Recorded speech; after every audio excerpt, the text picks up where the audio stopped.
मेरा नाम राशिद ज़हीर है और आप देख रहे हैं ऑनलाइन न्यूज़ इंडिया। आपको खबर बताने जा रहा हूं इलेक्शन के दौरान जो उपचुनाव हुए हैं उसमें क्या रिज़ल्ट आया है। लेकिन उससे पहले मैं एक शेर पढ़ना चाहता हूं आपके सामने।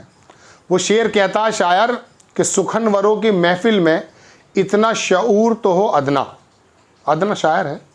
सुखनवर यानी कि पढ़े लिखे लोगों की महफिल में इतना अक्ल तो होनी चाहिए। सुखनवरों की महफिल में इतना शऊर तो हो अदना, कहाँ खामोशी अच्छी कहाँ बोलना अच्छा। ये शेर आपको क्यों सुनाया अब आप बताता हूँ। खबर है साहब डेमोक्रेसी टाइम्स नेटवर्क की।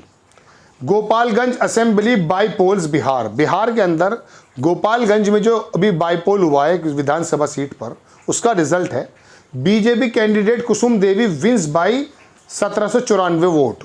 लगभग 1800 वोटों से बीजेपी कैंडिडेट जो है वो जीत गई हैं। आपकी स्क्रीन पर है। कुसुम देवी को मिली 70,053 वोट। मोहन प्रसाद गुप्ता आरजेडी को मिली 68,259 वोट, यानी कि सिर्फ 1800 कम वोटों से वो हार गए। अब नीचे देखिए आप, अब्दुल सलाम साहब आए हैं MIM के। ये हैदराबाद वाले जो शोला बयानी आदमी हैं, मुझे पसंद है वो आदमी, लेकिन मैं बताना चाहता हूँ कि कहीं खामोशी अच्छी, अभी बताऊँगा। अब्दुल सलाम को मिली 12,214 वोट। इंदिरा जी हैं, इंदिरा यादव BSP से खड़ी थी, उन्हें मिली 8,854 वोट। इन तीन वोटों को अगर मिला दिया जाए तो लगभग 22-24 हज़ार वोटों से भारतीय जनता पार्टी की कैंडिडेट हार जाती। पहली बात तो वो हार क्यों जाती या नहीं हारती वो मैं बाद में बता दूंगा, लेकिन मैं आपको बताना चाहता हूँ क्या ये सवाल नहीं खड़ा होना चाहिए कि ओवैसी साहब आप पिछली बार बिहार आए, 20 सीटों पर आप लड़े, सीमांचल के इलाके में बहुत ज़्यादा कमज़ोर इलाका मुस्लिमों का था। 5 सीटें आपने जीत भी ली, आपके कैंडिडेट भी भाग गए वैसे। तो कहने का मतलब ये है कि वहाँ पर आपने RJD को भी नुकसान पहुँचाया और बाकी लोगों को, जबकि वहाँ नीतीश कुमार वो लालू प्रसाद के लड़के की पार्टी जो है लालू प्रसाद वाली, वो सबसे ज़्यादा सीटें लेकर आई थी। कुछ जीतें जो आपने हरवाई हैं 20, लगभग 19 सीटों का डिफरेंस था जो वहाँ पर लालू प्रसाद यादव की पार्टी नहीं आ पाई। वो क्यों आई वो नहीं आई, वे तो अलग इशू है। लेकिन आप जो आकर के, क्या ये सवाल नहीं होना चाहिए कि आप वहाँ पर आकर इलेक्शन लड़ जाते हैं जहाँ पर भारतीय जनता पार्टी को फ़ायदा पहुँचता है। तो मैं ये अर्ज़ कर रहा था कि ओवैसी साहब को जो बी टीम कहा जाता है, आपके कभी कभी क्या जो कदम उठाते हैं MIM के नेता, वो इस तरफ इशारा नहीं करते कि आप उन जगह जाते हैं जहां पर मुस्लिम वोटों का ध्रुवीकरण हो, मुस्लिम वोटें बढ़ जाएं, और उसका फ़ायदा किसी एक ऐसी पार्टी को मिल जाए। इतनी अकल नहीं है आपके अंदर। इसलिए तो मैंने कहा कि इतना शऊर तो हो कि कहाँ बोलना अच्छा। आपने दिल्ली के अंदर फैसला लिया जब अरविंद केजरीवाल जी लड़ रहे थे कि दिल्ली में नहीं लड़ेंगे, तो अच्छी बात है, फैसला लिया ना, चूँकि वहाँ पर केजरीवाल मजबूती से लड़ रहे थे। लेकिन आप गुजरात में जाएंगे, आप बंगाल में जाएंगे, आप जाएंगे उन जगहों पर जहाँ मुस्लिम बाहुल्य क्षेत्र है। अब आप कहेंगे कि मैं मुस्लिमों को इकट्ठा करना चाहता हूँ, तो आप ये बताइए, बहुजन समाज पार्टी ने कई बार अपनी सरकार बनाई, वहाँ पर क्या उनका तरीका था। ओवैसी जी अगर आप हमारी बात सुन रहे हैं तो दर्शकों आप तो सुन ही लीजिए, उनके पास समय कम होगा।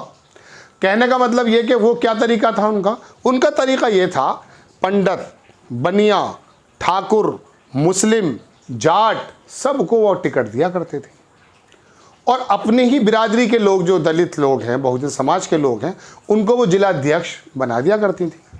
80 सीट रिजर्व तो उनकी हैं ही ऑलरेडी, वहाँ पर उनकी जो है बिरादरी के लोग आ जाया करते थे। तो सब लोगों का प्रतिनिधित्व मिला तो एक गठबंधन बना। समाजवादी पार्टी यादव साहब की, वो 8-10% यादव हैं, मुलायम सिंह यादव ने क्या किया, सामाजिक गठजोड़ बनाया।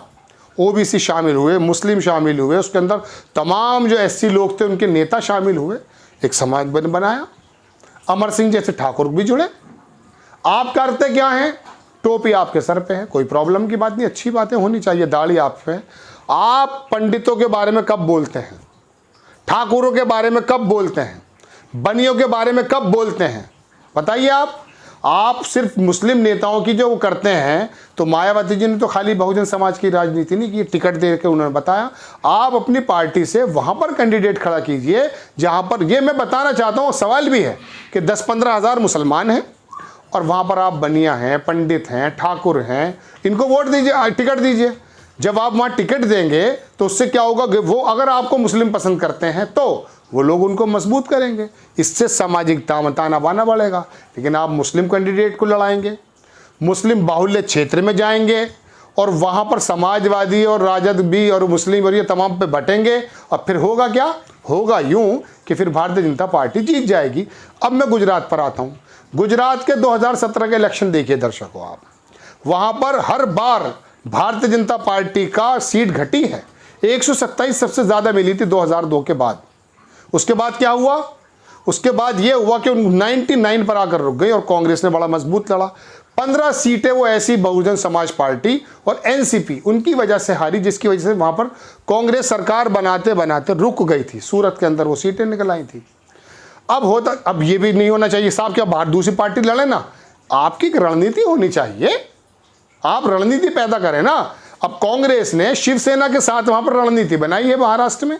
भारतीय जनता पार्टी सबसे बड़ा दल होने के बाद उनको हटा दिया उन्होंने।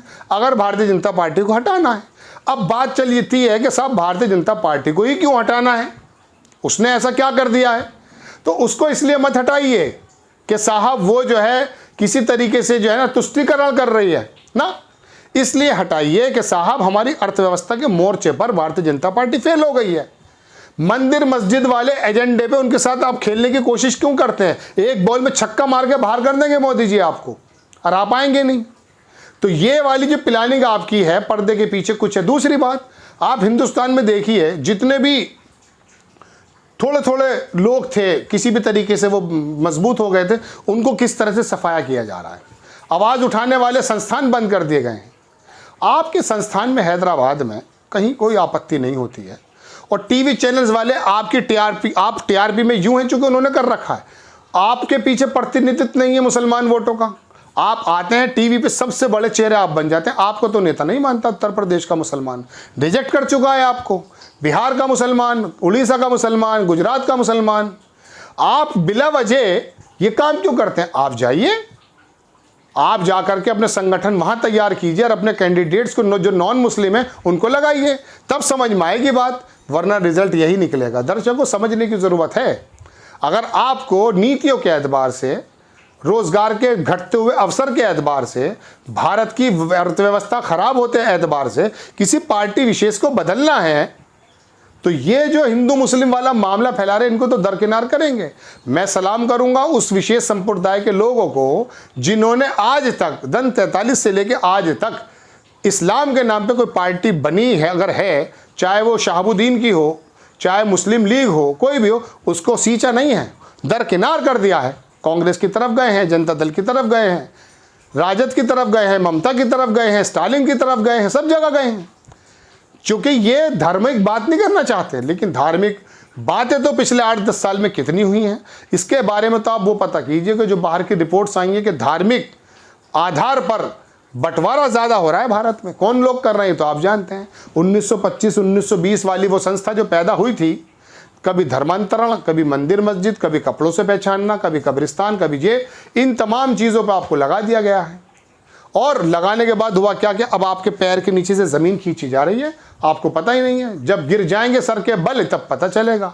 बड़े बड़े इंटेलेक्चुअल्स बता रहे हैं बात को कि अर्थव्यवस्था के हाल क्या है, उनको ये गोदी मीडिया बताता नहीं है। उसने तो शोर मचा रखा है, सब कुछ चंगासी। राहुल गांधी की यात्रा ज़बरदस्त, पूरी दुनिया में डंका बज रहा है। आपको दिखाया जा रहा है क्या सोशल मीडिया के अलावा? उसके भी हर हफ्ते बंद हो जाते हैं। आपको खबर कैसी लगी अपनी राय कमेंट्स बॉक्स में ज़रूर दीजिए। चैनल को सब्सक्राइब कीजिए, शेयर कीजिए। नेक्स्ट टाइम किसी खबर के साथ आता हूँ। जय हिंद।